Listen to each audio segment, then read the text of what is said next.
Hi everyone. I'm a little bit late, 10 minutes late. Um,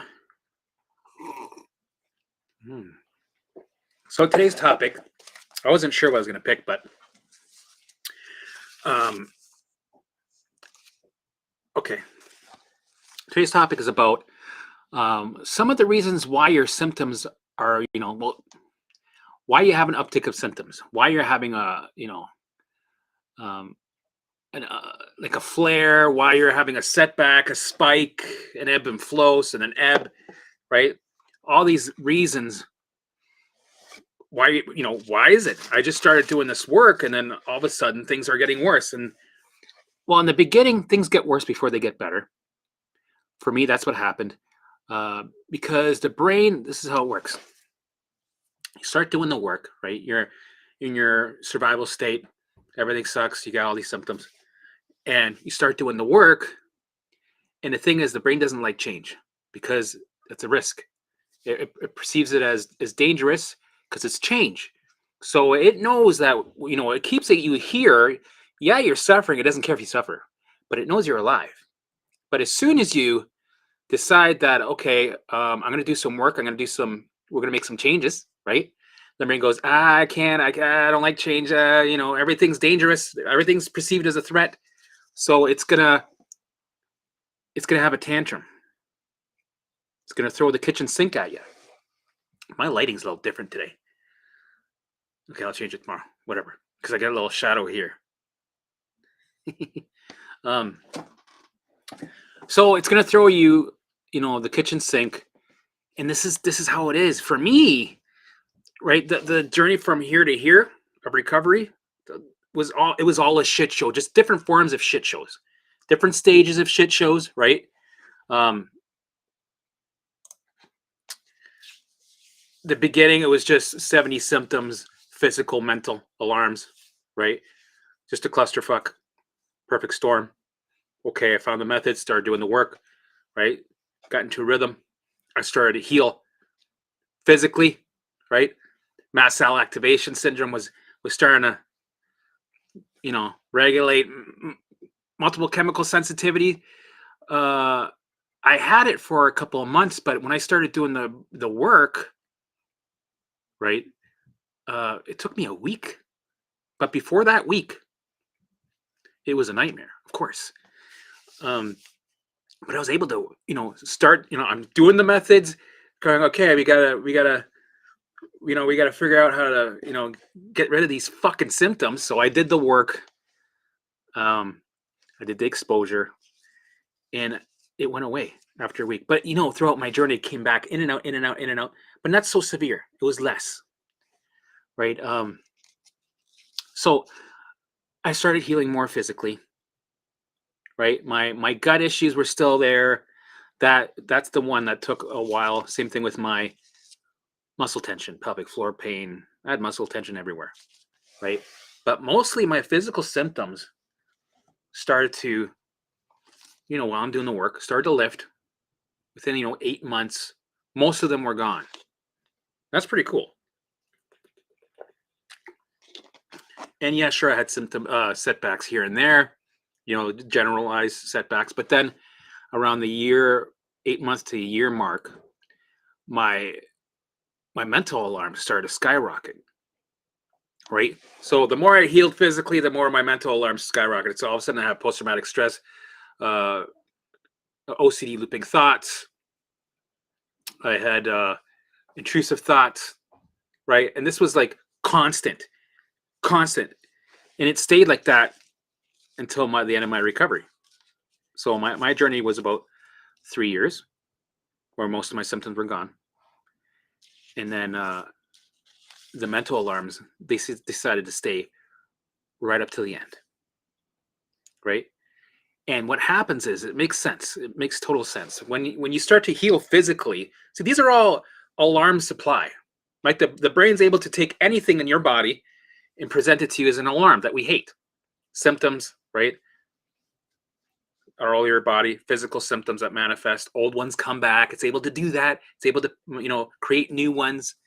But when you start to move through those and regulate your physical alarms, it's starting to run out of physical alarm supply, right? Because before it was sitting on a supply of all these alarms. It's like, oh, we're good. This is awesome, right? He's so focused on this pain and that pain and this weird thing that's happening. Oh, we're good, right? We're getting his attention, right? And then you start doing the work, and then one thing goes, another thing goes, another thing goes, another thing goes, right? So you're like, okay, fuck, I'm starting to feel. And then the brain's like, oh fuck, man, we're oh, that barrel of supply's gone. Oh shit, that barrel was my chair. I can't even, dude. We're starting to run out of alarm supply. How the fuck are we gonna get his attention? How are we gonna? We got to find new supply. We got to find new ways of getting his attention. We need more alarms. So the brain has a little meeting and goes, okay, let's bring up all his mental alarms. Let's make them skyrocket. Let's make them more intense, right? So it does that. All of a sudden, you got phobias that you never had. You never had phobias in your life. All of a sudden, you got phobias of being out in public. You're scared of leaving the house. You're pacing back and forth. You have a safe room. I had a safe room where I was pacing back and forth, ruminating, looping on my thoughts. Everything was scary. Everything was a threat. Even a sound or a tick-tock of a clock, right, would put me, even if my wife goes, oh, let me tell you about the weekend. I'm like, oh, fuck, no, I can't. Okay, sorry, I can't. I had to walk out of the room. It's like, okay, right? Everything was scary, sounds, thoughts, everything. Looking at something, looking at pillows on my bed threw me off. And I would have, it would remind me of some sort of trigger, and I would go down this rabbit hole of OCD looping thoughts. I was like a strong spark, and everything was the gasoline, right? So in this journey, you go through these different forms of alarms, right? And it has to do that. It's smart. Isn't that interesting? Right? Physical alarms. All right, great. Okay, well, he's starting to heal that. Fuck, what are we gonna do? Okay, mental alarms skyrocket, and then all of a sudden, it'll bring you some old physical alarms again, and then it has the mental alarms, and they tag team, right? And they both gangbang you, right? They're both giving it to you, and it's brutal. When you got two against one, like some people, they're like, oh my god, I wish that I had my pain back because these mental alarms are crazy. This is just insane. Like I wish I had all those symptoms back. And other people are like, yeah, right, man. Fuck the anxiety. Fuck that. No. Fuck the pain, man. Give me the anxiety. Fucking give me the anxiety. It's like, for me, my personal opinion, yes, the symptoms. Technically, it's all the same shit. Because really, when you have a symptom, you catastrophize and you loop on it, right? They're connected. But when it comes to like pain, real pain, some people might say I'd rather have the anxiety than the real pain, and vice versa. For me, I rather had the pain than the anxiety, because you thought you're going fucking crazy second by second, right? You thought you're going fucking mentally insane. What are you chewing on? Yeah, my dog's chewing on some shit. Literally, I thought I had, like, I was like, oh, do I have a multiple personality, schizophrenia meets fucking, right? Am I going, do I have psychosis? Like, I thought I was going, I'm like, that's my nightmare. I don't want to lose my mind, right? But I literally felt like that. It feels like it, second by second, your brain is just sending you all these alarms, and it feels like if you don't know what's going on, it feels like it's hard to describe. It feels like you just took a bunch of drugs and you're going on a bad trip, but it never goes away.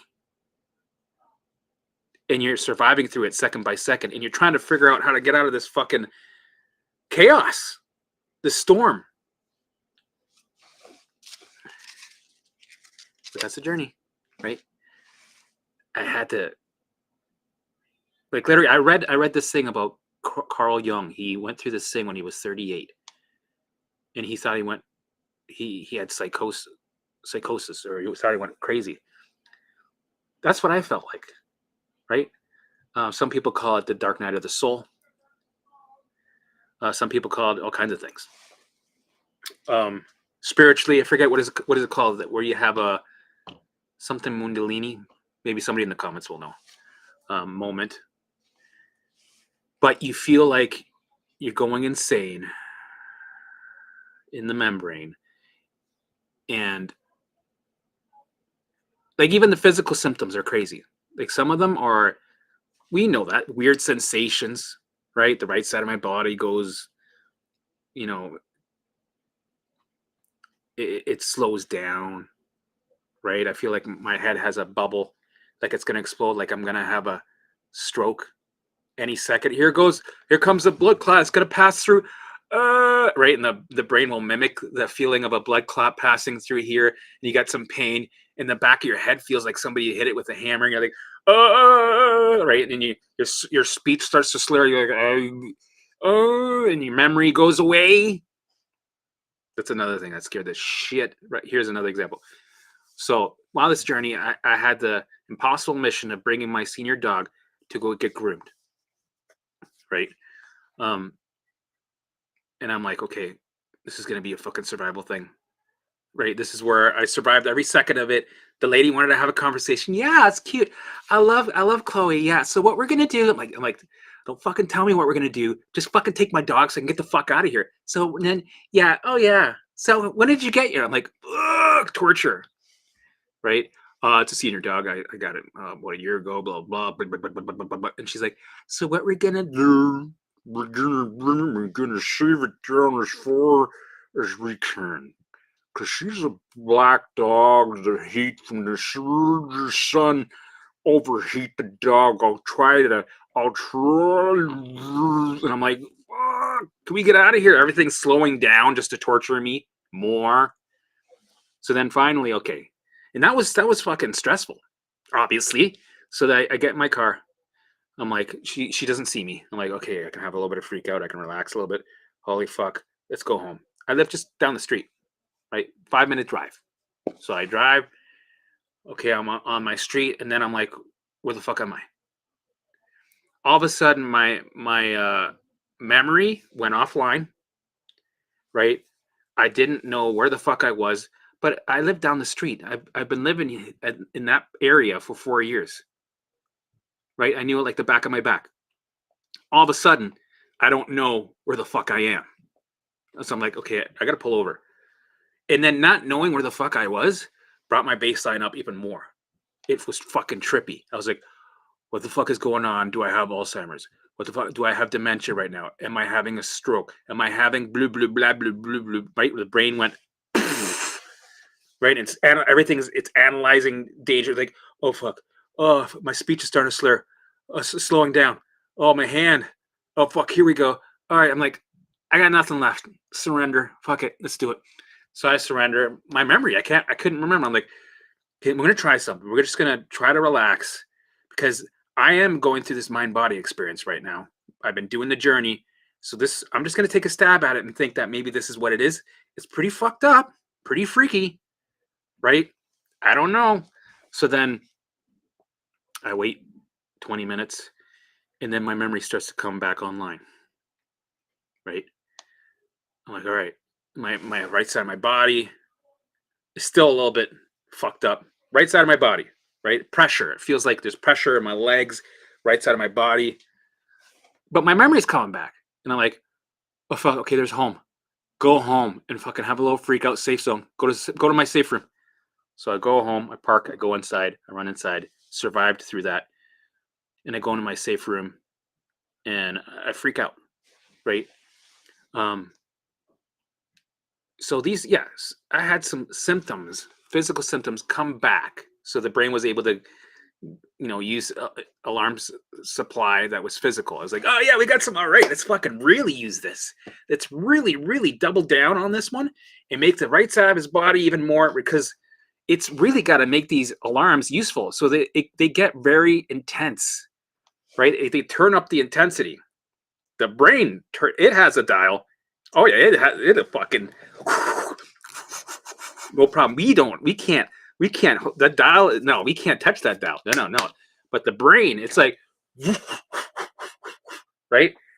It doesn't go to a 10, no, it goes to 500,000, right? And then you're dealing with these strange symptoms that are out of this world. They fucking make you go insane. So that's kind of the stuff I was dealing with here and there, the mental alarms, and then they went to, sometimes they would go back to the physical. So it started with physical, with a little bit of mental, right? Yes, I had constant anxiety, but not this intense anxiety that I got a little bit later in my journey, because I had to, step that up, really fucking ramp it up, really ramp it up. So it's a different form of suffering, and the brain doesn't care if you suffer; it just cares that you're alive, and it's doing its job. And going through this journey, you learn it the hard way. You learn it the way, by experiencing it. So symptoms, setbacks, the ebbs and flows, the ebbs, right? The spikes, they're part of this journey. And there's a couple of reasons why they happen. And that's the topic for today. And I wrote some of them down.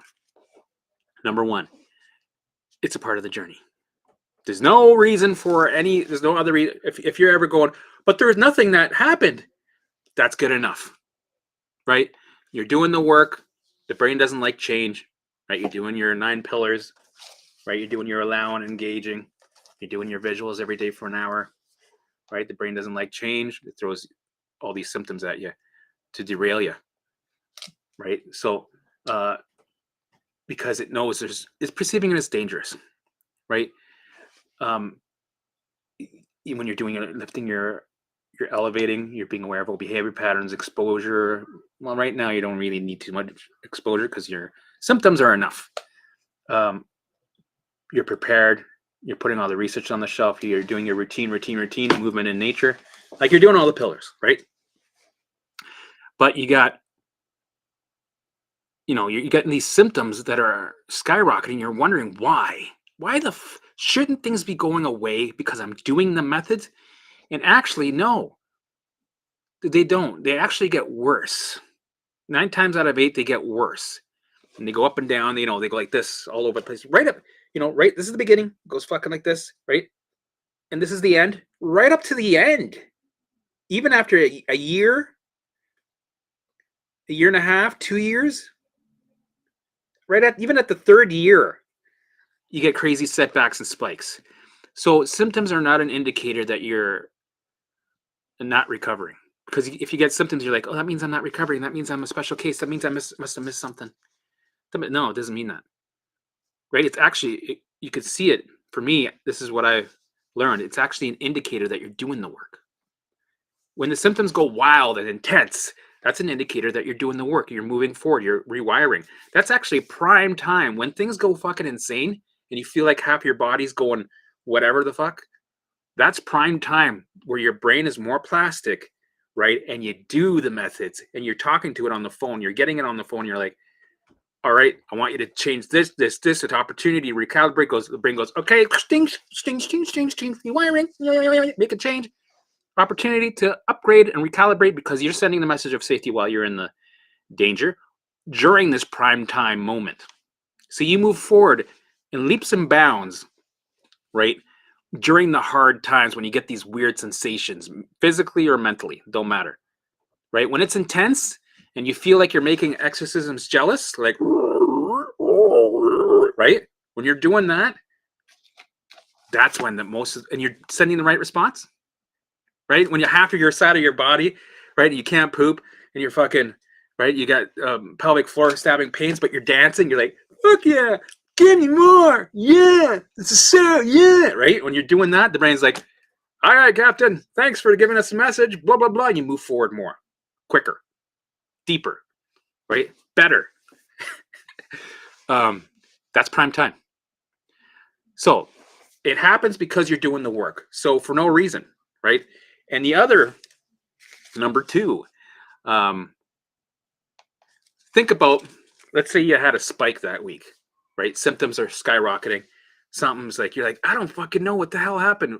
What, maybe something happened that week that you totally didn't even think about, that sparked your baseline to, skyrocket. It's already at 1,000, but now it's really shitting all these alarms that we don't like. So maybe you had an argument with your mom yesterday, or your spouse, or right, somebody was talking about symptoms on a forum, and that got you excited for an hour and a half. You were looping about it for 2 hours, or for some reason somebody cut their grass, your next door neighbor, and it was a little bit more intense than usual. And the smell, like something in your environment or on TV, mentally or physically, triggered enough stress to have your alarm system go, fuck it, spotlights, right? Then you have an uptick of symptoms, right? And you feel horrible, and you're like, what the fuck? I'm losing my mind. Oh, what's this fucking? Right?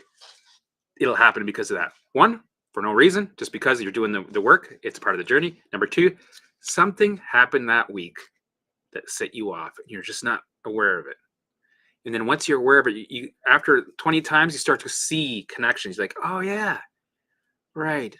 Yeah, they were okay. Yeah, I had that. Somebody was talking about that I need to dig for trauma, or else I'll never recover in a million years, and I need to pay $18,000 to. That was triggering. Oh my God, that's why I'm in a setback. I get it, right? So that's another reason. And I mentioned the kitchen sink.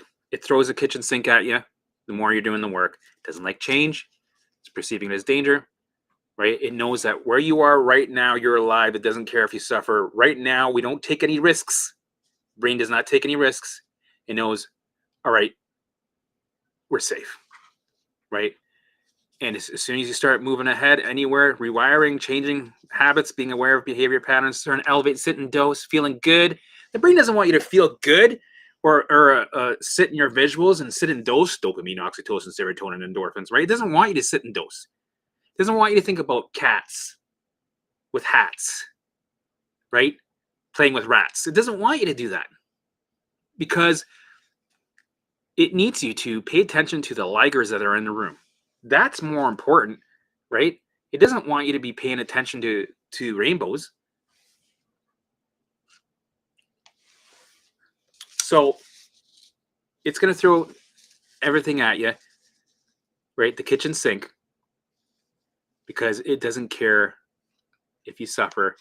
It doesn't want you to be, sitting and especially in the beginning, this happens. Eventually, you'll get to a point where you will enjoy the visuals because your gate, right? Your gate is a little closed. He doesn't care. It's like, no, fuck visual. No. The downloads, yeah, like, I can't get the downloads. Helma keeps talking about maybe he's a special medium. Maybe I'm I can't. Fuck, man. The more you try to get the downloads and get the mental clarity, like, okay, guides, okay, higher self. I'm trying to work that spiritual muscle, right? Well, that gate isn't survival. It's closed. It's closed. Maybe a little bit open. You might get a little bit of clarity here and there. But the more you do the work, the more the baseline comes down, the more the gate opens, the more your third eye starts working, your higher self is in tune. You get the downloads, the Wi-Fi, right? Because it's consciousness, higher self, God, right? The brain and the body. So mind, body, and you can say spirit. It's a trifecta, right? That they work in unison. It's beautiful. But it takes time to get there, right? To open that gate. So the brain's going to throw you everything at you. It doesn't want you to sit in the dose and, feel good. Even when you're dancing, it's going to be like, fuck no, he's dancing. No. Right? Let's bring up the symptoms. We don't like this change. Change equals danger. It's the unknown. It's risky. There's probably ligers there. Bring it up, right? And that's it. Those are the reasons, right? For no reason, right? It's got a small amount of alarm supply, and this whole journey is just all over the place. You think you have a rhythm, right? You're like, yeah, we got a rhythm, yeah, right? Everything's good. And it knows that and it wants you to think that. And it's going to let's give them another rhythm feeling of constant, everything's good for another week. And then we're going to flip-a-rooney it. Right? Everything he thought made sense. You're like, yeah, so if you, right, so the T cell, everything's making sense. Yeah, I just got to keep going. Keep going. It's a matter of time. I can see the light. Keep going. Right? The brain goes, no, no, no. We're going to do a flip-a-rooney and have you doubting and making sure when you doubt, you loop on that. So the OCD is there to get you to scan for danger, right? And also to investigate. If there's doubt, what are you going to do? You're going to investigate for safety, because that's obviously when you do that, you're reaffirming that we must be in real danger. The OCD, scanning for danger, right? Well, there's an intruder here, right? So you're constantly scanning and looping and looping and looping. When you loop on a thought, right, you're looking for the answer. You're looking for the way to safety, to figure it out, to fix this, right? So these are all the reasons why symptoms go up and down, and it's normal. And I know it's like, well, nothing happened. No, this can't be. There has to be a reason. There has to be a start. There has to be something that started. There must be. The brain doesn't just spontaneously just start, right? Because you can't, it's hard to believe, right? When you take these other factors away, that the brain just does it because, just for the fuck of it, to drive you nuts. No, it does it because it's got to get your attention to the perceived danger, because your allostatic loads are up here, and hold on, your baseline is at 1,000 still. You're not out of the woods. Even down here, you're not out of the woods.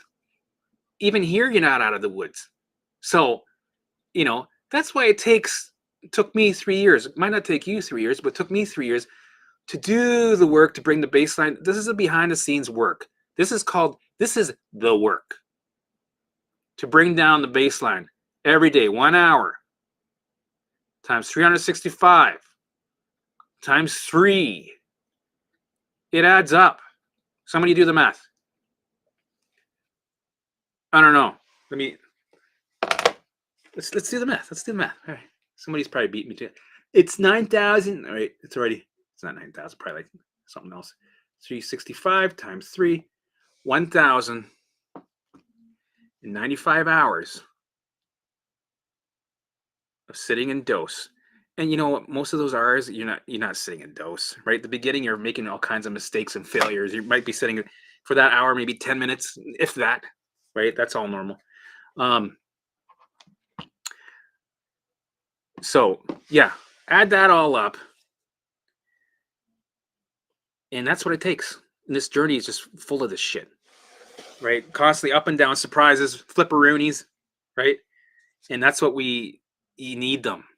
Every time something comes in and out, opportunity, right? When it comes in to scare you, opportunity. When it leaves, in, opportunity. So you almost want the shitty days because they're opportunities.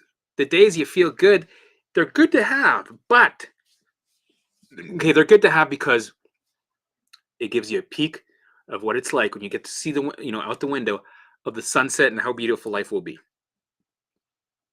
A little peek, that's good. It gives you a little motivation, gives you a little evidence. But we got to get back to work, right? It's time to get back to work.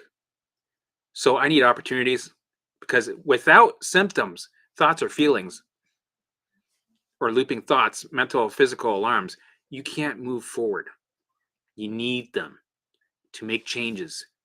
And it's great because the brain gives them to you on a platter. Isn't that beautiful? It goes, here, symptom, here, here, here. What are we doing with it? What are we doing with this?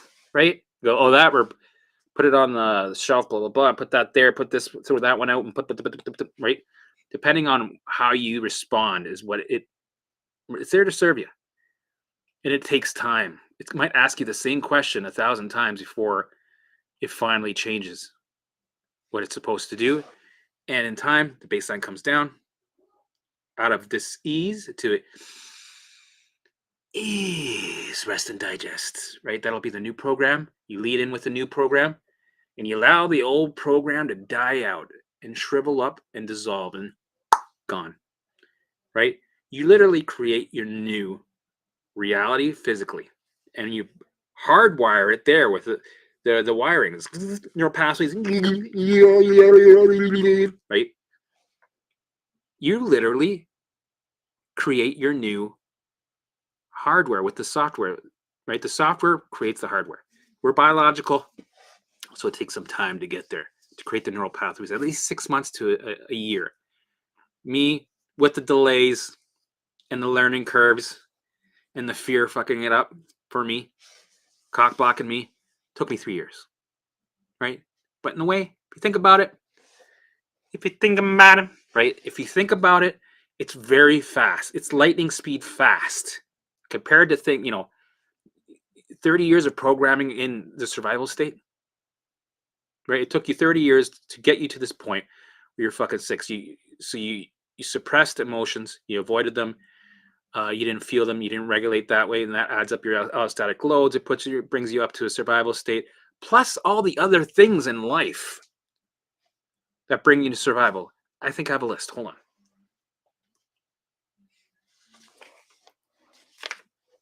Here we go. This is just a little list. It's still okay. I'm just gonna, so it's not just about doing the emotional work. For me, I would say that would have been, and I'm sure I got more to do, right? But for me, to fully recover, I needed to do more. It's a part of it. The emotional work, doing your shadow work, right, is a part of the whole shebang. It's a chunk of this that takes a certain amount for the allostatic loads, and you got this, right? So for me, all these things accumulatively, let's say everything's one drop, right? Accumulatively added up to fill this bucket and to put me into survival. And my brain hardwired it there. This is my new programming. This is my new state. So some of the things that contributed to me being in a survival state are surgery. I need a drum roll. Fuck, do I have a drum roll? Wouldn't that be cool if we had a drum roll? Please tell me. No. These guys gotta get on. Come on, give me a little fucking. Okay, I'll put nature sounds. Let's see what happens. We could do some visuals doing this. Wouldn't that be fun? Yeah. All right. Okay, we get the gist. So, surgery, right? That taxes that's right when you're under and they're working on you. And let's say you had 5 surgeries in your life. Every time you go through surgery, it fills up your bucket because good or bad don't matter. It stresses the body out because they got to put you under, they got to prep you, they got to cut you, they got to, how many hours you're underneath. And before the surgery, you're stressed out. After the surgery, you're stressed out, right? Because you're like, oh my God, what's going to happen, right? Medications, all the medications that you took, throughout your life. Maybe you had you're on penicillin, antibiotics. You had certain medications you need to take for autoimmune issues or whatever. All these things, all these medications together, right? Long periods of time, they put stress on the body because they make changes. They manipulate this and that and the other, right? What else is there? Drinking, smoking. Right? Every time you have a cigarette, it's like a bomb goes off in your nervous system. Drinking, that taxes your body big time. Your body's got to put so much energy into processing that alcohol. And if you were a heavy drinker like I was a binge drinker. I would say for 10 years, I never missed one day of drinking alcohol. Not one day. And I used to puke. And the next day, I was drinking again. I was a party animal, right? And then, I started smoking with that. Drinking and smoking are like peas and carrots, right? They're best friends. Smoking, drinking, horrible drugs. Oh my goodness. Like that alone will fill your bucket. Toxic relationships, right? Maybe you're, in a relationship in the beginning was good, but then you guys grew apart. They're not a bad person. You're not a bad person, but these things just got toxic. And then there's a scenario of you started being with a narcissist, right? It's just a mind fuck for how many years? 4 to 20 years, whoever, whatever. Put that in there. That alone adds already half of your bucket of shit, right? You're starting to get full already. Toxic work environment. How long? 10 years, right? Your boss treats you unfairly, right? Your coworkers are backstabbers. Union environment. You're not getting paid enough, right? And then life situations, right? Certain events happen that were unfortunate, right? This shit adds up. What else? Of course, the emotion part. Blocked emotions, anger, rumination, right? You're in that relationship, you ruminate, you're constantly in a fight mode, right? That's not fair. Oh my God, he did that. Oh my God. No, I'm not as stupid. I'm not going to be a fucking fool. If you're going to cheat on me, at least tell me so I can move up. Like this is heavy duty.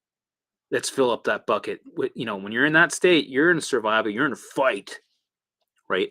Social media, politics, news, world issues, right? Mental diet. What TV shows are you watching? What are you surrounding yourself with environmentally? Friends, toxic friends, right?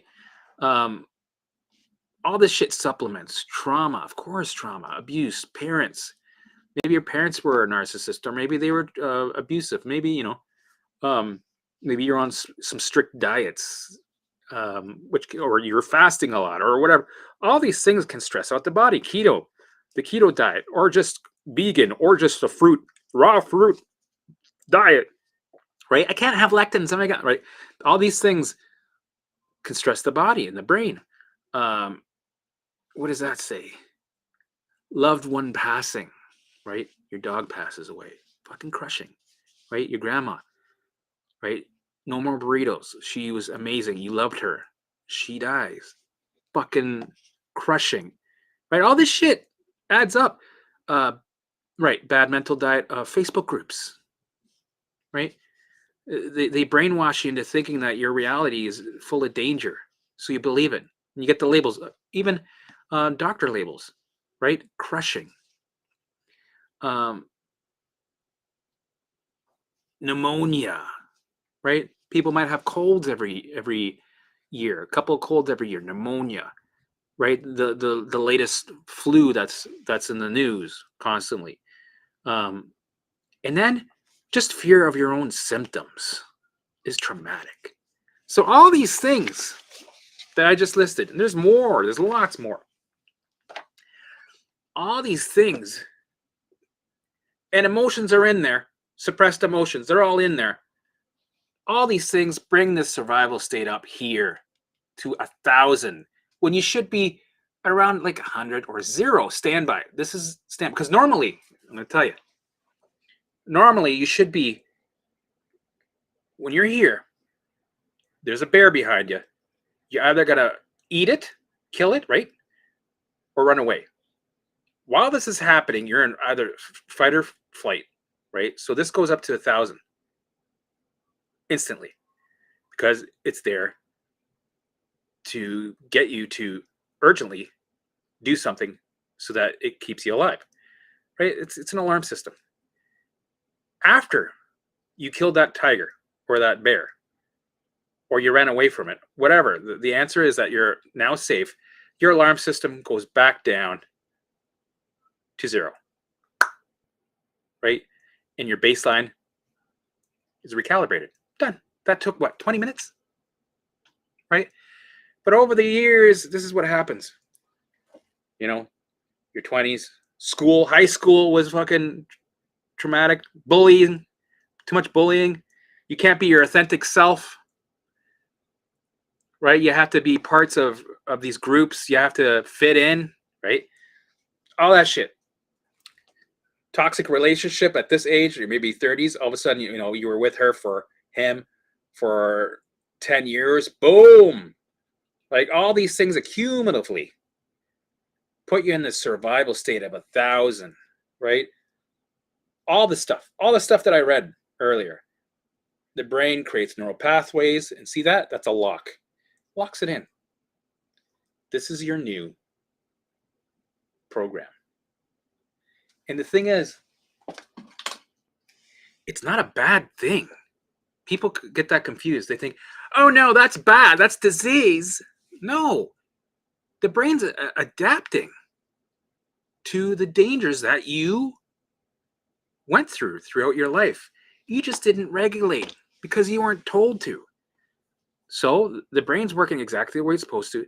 It's not a bad thing, not a good thing. It just is what it's supposed to. It is a good thing. Right? But now you're forced with all these symptoms, right? All this shit's overflowing. Symptoms manifest. You're pulling all these loads throughout your life. You're pulling 747s, right? You're pulling all these loads, and eventually, no, something's got to give. You're starting from scratch. Your life's in shambles. That's a good thing because it's forcing change. Fear is a good thing because it puts a fire in your ass. To go through the awakening, to do the work. This journey is an awakening. This is a gift that was being given to you. Don't waste these opportunities. Use these opportunities to do the methods and to fully recalibrate, bring that baseline back down to zero. And you need to learn this shit. You know, theory-wise, it's good to learn the theory, but you need to simmer in the hell of second-by-second looping thoughts, symptoms, catastrophizing. You need to sleep in the trenches, right? Because that's the only way you'll really learn, is to walk through it slowly, walk through the trenches of shit and symptoms, and then walk backwards back into the trenches, and then and jump in the trenches, right? And then sleep in the trenches, have dinner in the trenches, have a tea in the trenches, right? And really soak in it and absorb it and make it your friend. It's like, yeah, but we're best friends, right? Hug it, consume it, eat it. Oh, that was bad. Bad impression. Anyway, consume it, wear it like a glove, right? Because you need to, in order to move through it, to get to the other side. So this was a list of how we get into survival. And it's not just about the emotions. There's a bigger picture. There's more work to be done, right? This is turning into a lifestyle, which is amazing because it's forcing you to keep being aware of what you want to be. You don't want to be that old guy that you used to be, stuck in these miserable situations with certain, you got to create boundaries, start saying no, start cutting people out. Now is the time. Start cutting people out. And not feel guilty about it, but you will. So that's exposure opportunity right there. Cut people out. It feels good. Cut the fat and become that new you. See where it goes, right? For me, I'm sure I still got some shadow work to do, but I've got all the training of being in the trenches with all the allowing, that when it comes up, I'll be aware of it and I'll feel the feelings. I'll allow it to be there and I move on. But this is a lifestyle, like I said, because life's going to keep throwing you curveballs. So no matter what, keep going. And when symptoms manifest, it's normal. When crazy symptoms manifest, old symptoms, new ones, it's very normal, right? You need that to happen. Because if it doesn't, you can't heal. So it's mandatory. If you don't get symptoms or thoughts or feel whatever, then you can get worried. But eventually, they will all go away and you'll be fully recovered, living the life of freedom. All right, let's see if anybody's got any questions, concerns. Yo, Karina, how's it going? How are you doing? Are you getting uncomfortable? Hopefully. Let's see what. Oh man! Whoa! Look at all these. Whoa! Maria, good to see you. Is Helmet a metalhead? I used to be. I used to like Tool, the Deftones, Korn, Actually, I grew up on the Beatles. Yeah. Then during my journey, I couldn't listen to this kind of stuff. Like, it was too triggering. It was too adrenaline inducing. So I ended up listening to reggae music and what else was there? Um, 70s music, groove music, right? Non-triggering, happy music. And that's what I had to do. If you're watching, give the man a oh yes, thank you for reminding me. Thank you, Adam. Please like, share, and subscribe, and please hit that notification bell, because I really need your support to grow. And you guys have been amazing. I love you guys, because I want to bring the awareness to my body space. And if you like, share, and subscribe, and hit that notification bell, then the algorithms will help me up and get more views, more eyes on this stuff, because that's the goal. Someone honked to say hi as they drove by, and I broke out in tears. Yeah, oh yeah, cars or trucks driving by, right? Easily, even lights, anything that's loud, and it's the way its presence in this reality, your brain's going to pick up on that, and it's going to magnify it. You're going to have like super senses. Oh yeah. Oh, psych meds. Me and Sam will talk about it. I have my theories and how, generally speaking, but Sam goes a little deeper with that.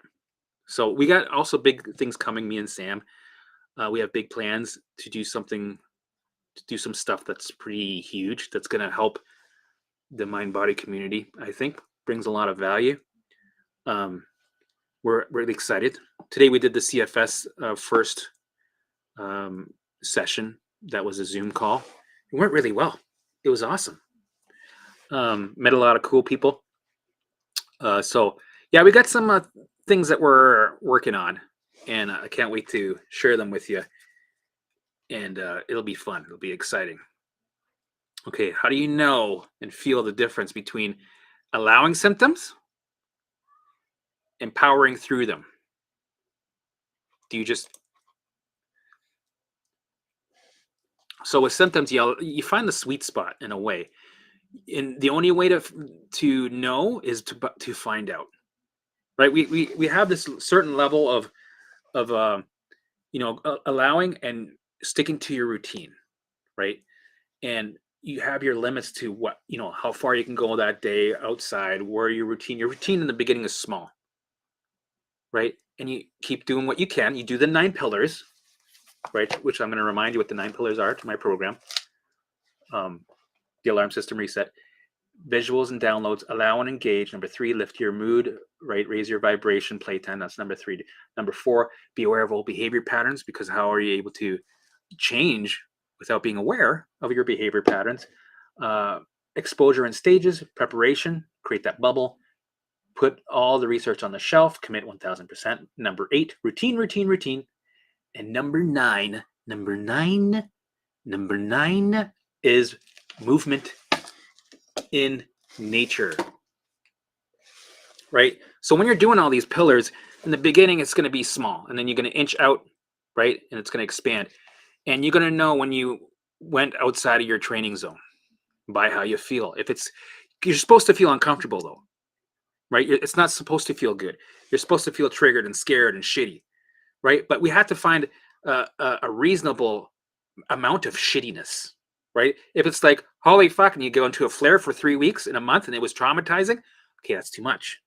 You went head first, a little too much. So you got to find the sweet spot to allow a certain areas like, oh my God, today was hard. I made a couple exorcisms jealous. That's good. That's a good training zone right there, right? I try to show you the feeling of that. But if it's a true nightmare of chaos, that was my normal though. If it's a true, you got a flare up that lasts for 3 weeks, then I'm going to scale back a bit, and then That's how you find out, man. You got to fall off and make the mistakes, because that's how you pivot and change and adapt, right? So that's what worked for me. You allow. I just want to make sure I read that right. Right. You allow, and you keep doing the 9 pillars every day, never miss a day. And having a routine is super important, because the hard days are the days that are prime time, right? That's the golden time. All right. That for me, taking anything, right? I always say work with your doctor, right?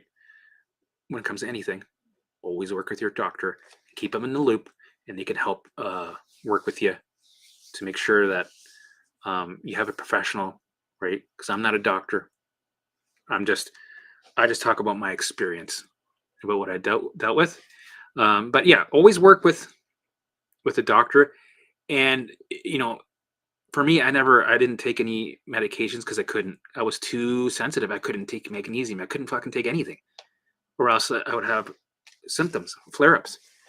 So in a way that forced me to go naked into this and learn things really the hard way. And I'm blessed and happy that I did. Right? Because taking supplements or medications, it just symptoms skyrocketed even worse. So I couldn't. I just fucking couldn't. So that was a path that was laid out for me, and I just went with it.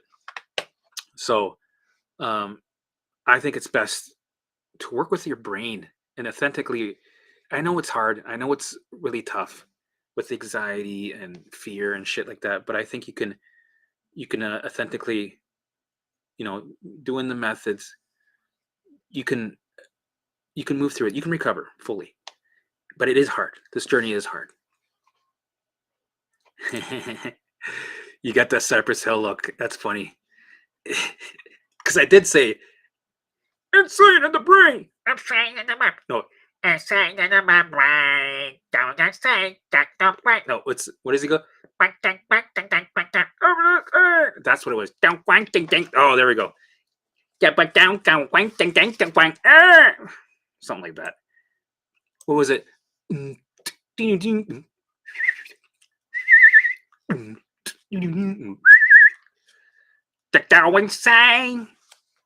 Okay. Tac. I just want to say I found your videos and they resonate with me so much. Thank you. Currently being assessed for multiple chemical sensitivity, mast cell activation syndrome, and I already have POTS, which developed during pregnancy. Because pregnancies, right? Here's another thing. A lot of women, right, during pregnancies, it taxes the body. It goes through some shit. It fills up the bucket, right? Right. You have twins or a big kid. It's not like taking a shit. It's like a big deal, and you're going through it. You're taking them right, like right. That's trauma. And before that, the 9 months of right, it's nurturing this other life. It's taxing the body constantly. It's like nutrients go up and down and shit. You get moody and emotional, but that's normal. That's how it goes, right? So symptoms manifest, right? MCAS is just a fancy way of saying you're in a survival state. That's it. It sounds scary, but that's it. Get rid of that label. Get rid of all those labels. You're just in a survival state.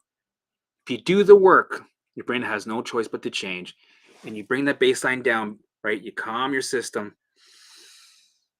Everything works back to normal. I think, honestly, POTS is a mechanism for the brain to make sure that the important organs and important things in your body get the blood flow that it needs, and everything else is not so important, right? If you can't feel your hands, it's not so important, right? The heart's pumping, making sure the organs, your liver, we get the core.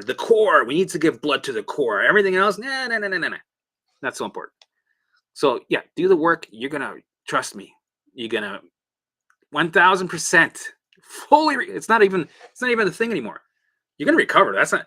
It's the in between that I focus. Right, the trenches. That's what I focus about. Recovery, no. That's boring. The in between, because the in between is hard, and I don't want people quitting. I want people to continue. Don't give up. You can do this, right? And you're not doing anything dangerous, right? This journey is nothing in there that's dangerous. You're not taking anything. You're not blah, blah, blah. All you're doing is you're doing a lifestyle change, right? And allowing the brain to do its job and your body to do its job and heal itself. That's it, right? And sometimes when you say it like that, oh my God, that's too easy. That doesn't, I don't believe that. That's too, I can't, no, I need it complicated. Tell me I need to take a certain medication, a supplement on a Tuesday, every other Thursday, and then I'm only going to feel 50% better, right? Sign me up. I want more of that, please. Oh my God, thank you, hallelujah. That's what they want. They want it complicated because the brain sees as like, that's believable. I like that. But this guy, woo-woo guy, with the corn, yeah, okay. With the hood, this guy looks like he should be standing on this corner street with dogs in a truck. You're gonna believe that guy? Yeah, okay. That's woo-woo. That's woo-woo. So that's what makes my job hard to bring awareness to the mind body space because of the resistance of that woo-woo factor. It's almost like the Wu-Tang Clan. The woo-woo Tang Clan. Anyway, that was horrible. Well, yeah, right? For you, that's how it manifested. That's what got your baseline to skyrocket with the allostatic loads, right? For me, sure, I had some trauma here and there, suppression of emotions here and there, but it was mostly my environment and the situations I put myself through, right? That's what put me there. It's a bag of shite. Yeah, with peanuts, a little bit of parm, a little bit of beets, corn, a little bit of corn in the shite. Yep. Okay. Yep, I had that sensation. I felt that in my legs. The blood pooling. My legs would go red in my feet. My legs would go red in the foot, and it'd feel like my legs would feel like there's the heavy pressure, right? Also, my fingers, they felt like they're gonna explode. And dizziness, and felt like I was gonna faint, and heart rate would fucking do all kinds of crazy shit. Uh, okay, let's keep going here. Let me go through the questions. Yeah, the word anxiety is almost like a slap in the face because it doesn't hold enough significance, right? Because in a way, I like state of fight or flight, survival state, right? The alarms are ringing. Um, yeah, survival state, hardwired survival state, right? And that's it. Let's see. Hi, Alexander. How's it going? Alexandre. Sorry. Hiya, Anna. All right. So,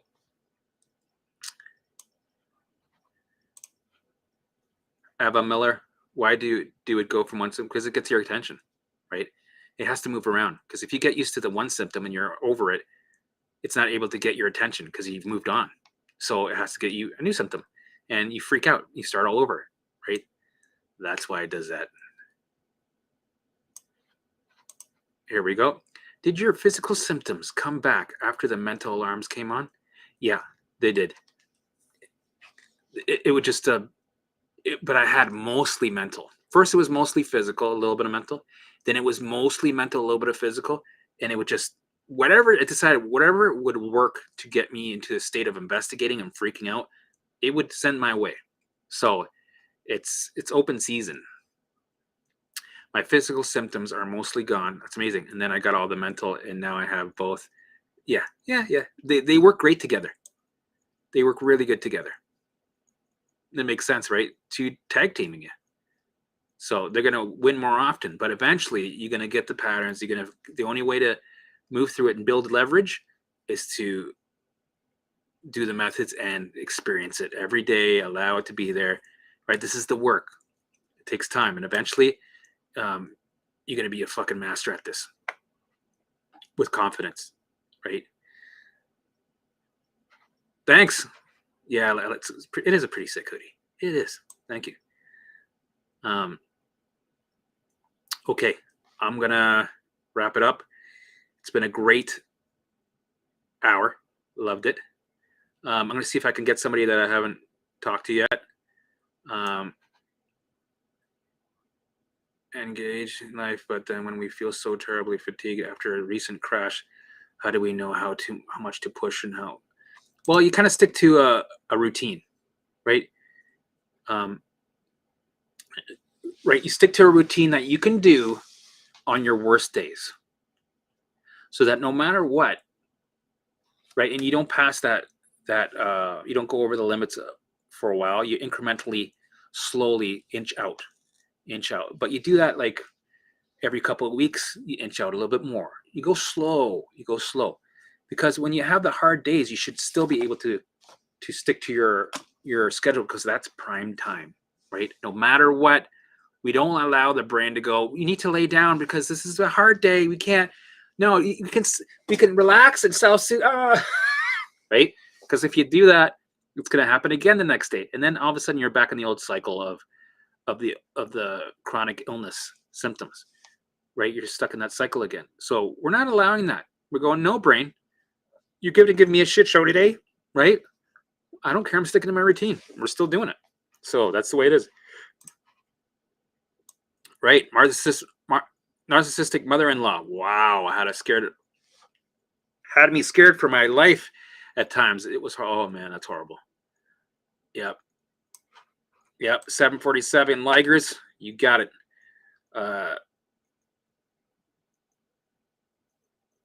So, Ruta's healing route. What if now the only major symptom is extreme fatigue and post-exertion malaise after workouts? It all depends on how extreme, right? If you could still, like I said earlier, you could still stick to a routine no matter what.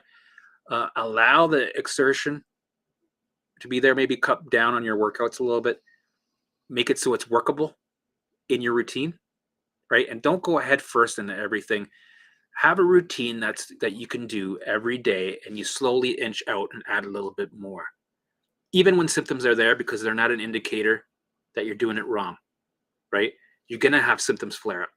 Every time you inch out of your bubble, symptoms come up, and that's normal. Allow the symptoms to be there, but continue with your routine, right? Allow the thoughts about the symptoms to be there, right? And go, thank you, limbic system. Thank you for sending me this alarm, but we're going to keep engaging in this. Right? And agree with them. Go, yeah, I'm going to have more symptoms. Probably, I hope I have it for the next month, actually. I demand that you send me more of these post-malaise symptoms, post-exertion malaise symptoms, right?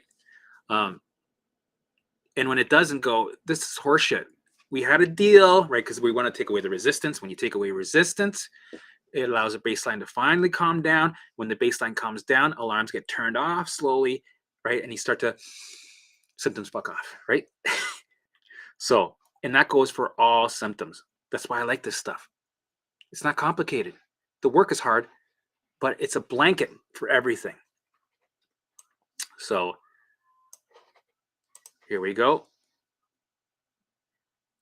Jacques Lalita. So good, brother. For me, I have trauma around visuals since the scary thoughts started for me doing Joe Dispenza meditations 3 times a day. So visuals are tough. Any alternatives? For me, what I would do is, if you want, in the beginning, only do 15 minutes of visuals and take that time, that hour, so 45 minutes, and move it over to elevating. So now you're doing an hour and 45 minutes of elevating to bring down the baseline some more. And then eventually you're going to go back to your visuals, because all these things that are coming up, you need to allow them. They need to come up. You need to feel them. You need to be triggered. You need to be fucking scared. You need to feel like shit, right? Incrementally, not too much, not your head first, but a little bit at a time. Okay, that's right. Allow, okay, right. And you're gonna find your sweet spot with it. But avoiding doing visuals just reaffirms the danger. So with me, visuals, some people, it's like, why does it? I get more symptoms when I do visuals. Well, because you're making change, and it can also give you thoughts like, oh my goodness, you were able to run 10 kilometers 5 years ago. You had it good. You were healthy. Now look at you. You're damaged. You're fucked, right? It'll do that to you. Or if you do future visuals, what does it do? It goes, buddy, why are you thinking about that perfect house in the West Coast? You're never going to afford that because guess what? You're going to be on fucking, you're going to be the guy that's going to be on disability.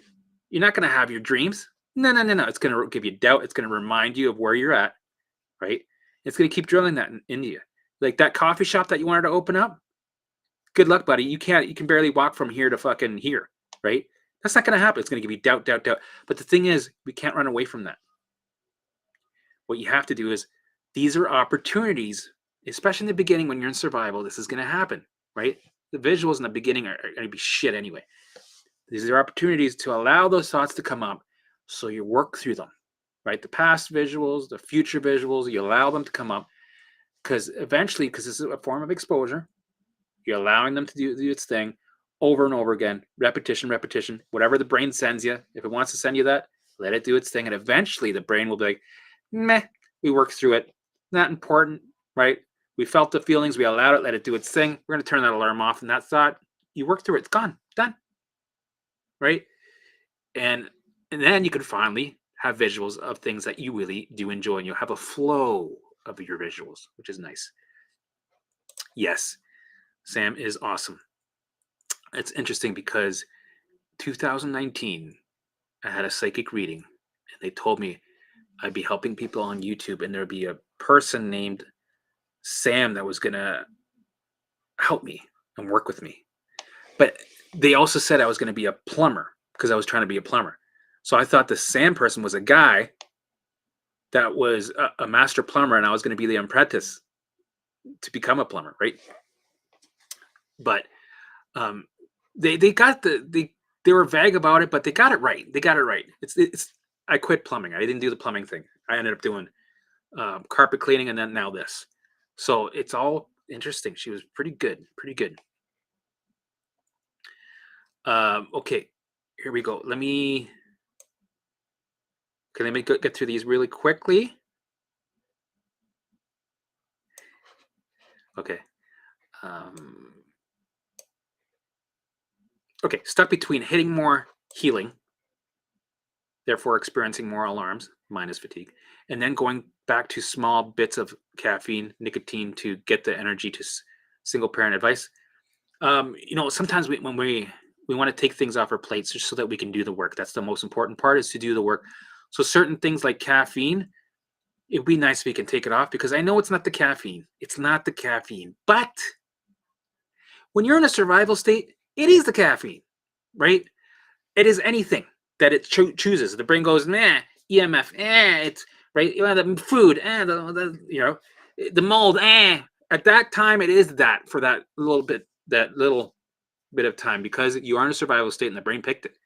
So make it a little bit easier on yourself. Take that off the plate. Take the caffeine off the plate. Keep working on your baseline, right? And eventually, when you're recovered, you can bring the caffeine back, and you're free. You can drink all the caffeine, and you're symptom free. So that's what we got to do sometimes. We got to be like, okay, is this too much on my plate? Let's take it off. Too much workout? Let's take it off. Too much caffeine? Take it off. Too much blah, blah, blah, blah, blah, fill in the blanks? Let's take it off. It's only temporary. Eventually, we're going to bring it back. So, did you have bladder pressure? Oh, did I ever? I had bladder pain, pelvic floor pain, stabbing pain in my pelvic area. It was fucking relentless, and it went to my rectum and my anus and my balls. So, yeah, I had a lot of bladder pressure, and I would pee sometimes 25 times in a day. Yep, and it comes in and out, in and out, whenever it wants, right? And it lasted me the whole 3 years. It was one of the last things to go. Same thing with my anxiety. The morning anxiety was one of the last things to go. So become friends with it. This is all normal. This is what you want. This is what you need to go through, right? Because there are all opportunities to bring the baseline down, right? This is going to happen. This is normal. If you need to have coping mechanisms in the beginning, use them. Don't listen to the TMS gurus that say don't do avoidance behaviors or coping mechanisms. Don't do those stretches. If you need stretches, just so you can, be sane, use them so that you can do the work. Because if you're going crazy and you got this pain happening here, you think you're going to be doing visuals and floating in dose or elevating, nah, it's too hard. It's impossible, right? The brain's really cock blocking you. So if you got to do some stretches or whatever you got to do, so that you have a little bit of relief and you're coping, so that you can do the work, because the work is what's going to reprogram the new program of ease, which allows the symptoms to be turned off. That's what we want. Okay. Ear pressure, yeah. Hearing sensations, yeah, of course. MCAS is 100% gone for me. It's TMS. I call it mind body. I think TMS is outdated, needs an update. It's very limited. Um, let's see here.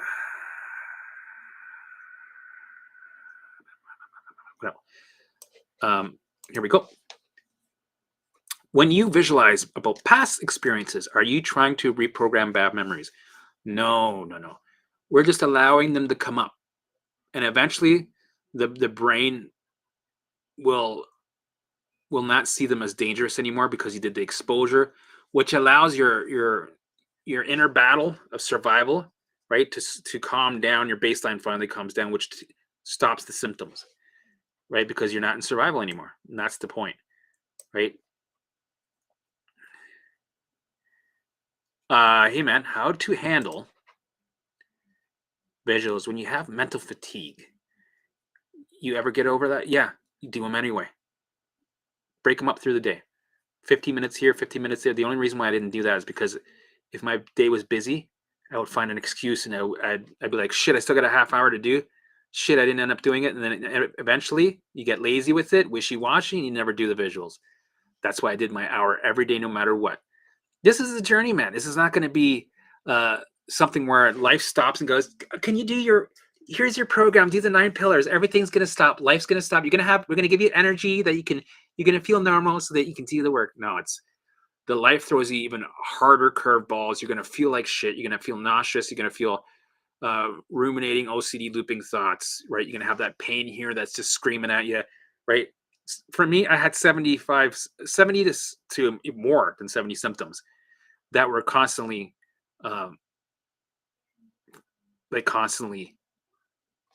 hijacking me every second. So it's a part of the journey, and you got to do it anyway. Yeah. Okay, guys. Same thing. Headache, pressure. Same thing. Allow it. Let it do its thing. It's uncomfortable, but keep sticking to your routine. And you're not broken. You don't have an injury. And multiple chemical sensitivity, mast cell activate. Take all those labels away, right? Because if you do, you're just reaffirming that you're in the danger, that you're speaking danger while you're in the danger. So take away the labels. All right, guys. I'm going to let you guys go, and I'll see you Sunday. Yes, 5:30. Okay. Have a good weekend, and get out there and get uncomfortable. Please like, share, and subscribe. And hit that notification bell.